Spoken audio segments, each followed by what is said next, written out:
Hey guys, thanks for tuning in to another video on ForgottenWeapons.com. I'm Ian McCollum, and I'm here today at Morphe's taking a look at a very rare Danish post-World War II submachine gun.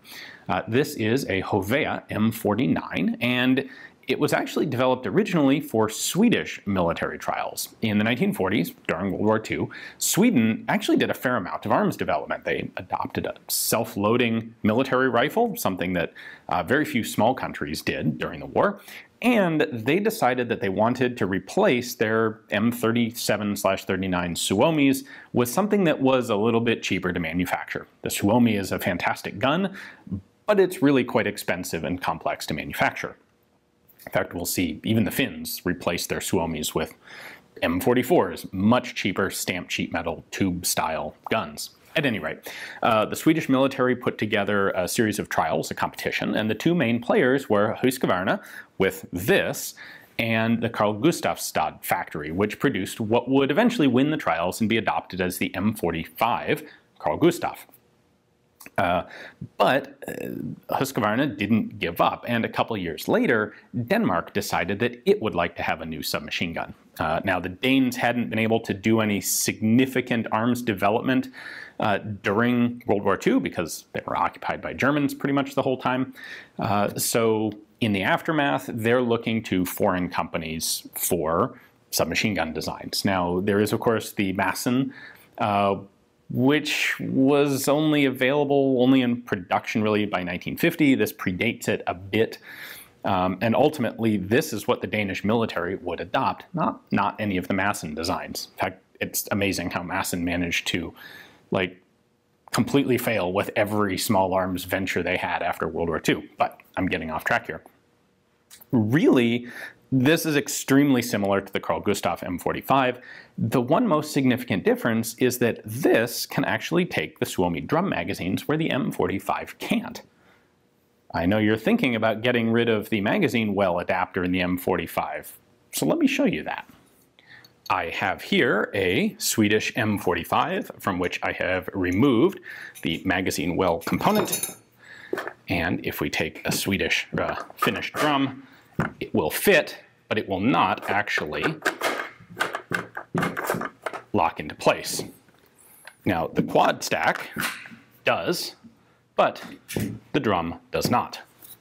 And this was apparently one of the significant factors in the Danish decision to adopt the Huqvarna as, there we go, as the Hovea M49. So there you go, drum locks in just fine here. Now, despite that fact, when these were actually originally put into service, they were primarily used with the 50-round coffin mags instead, which also, of course, fit in and lock just fine.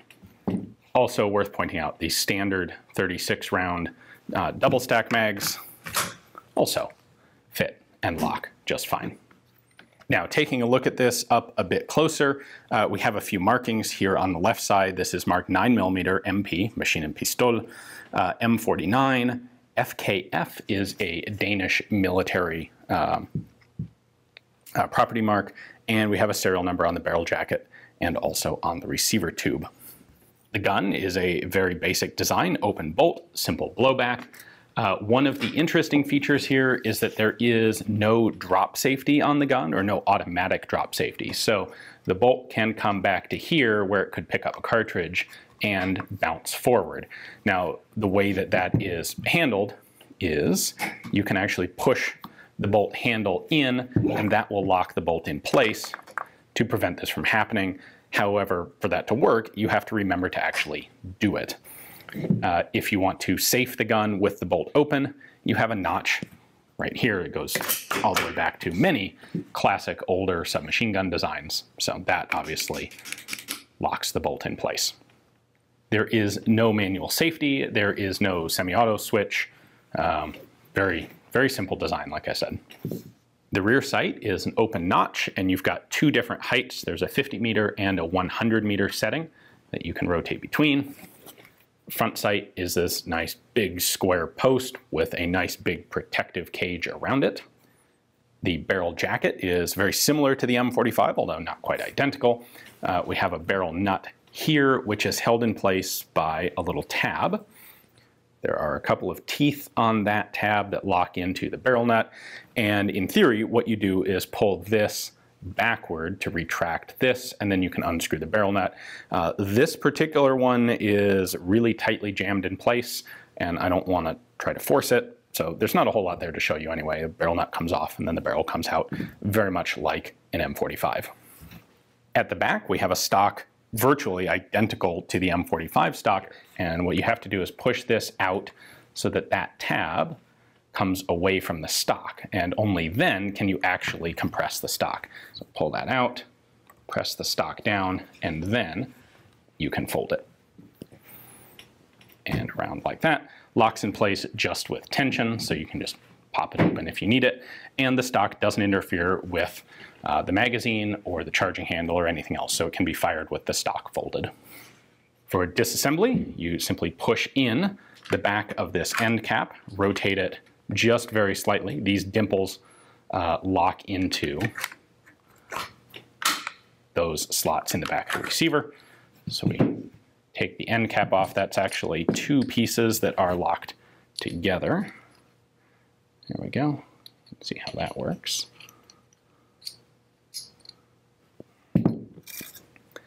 Very simple recoil spring. And also an extremely simple bolt. Simple blowback, fixed firing pin.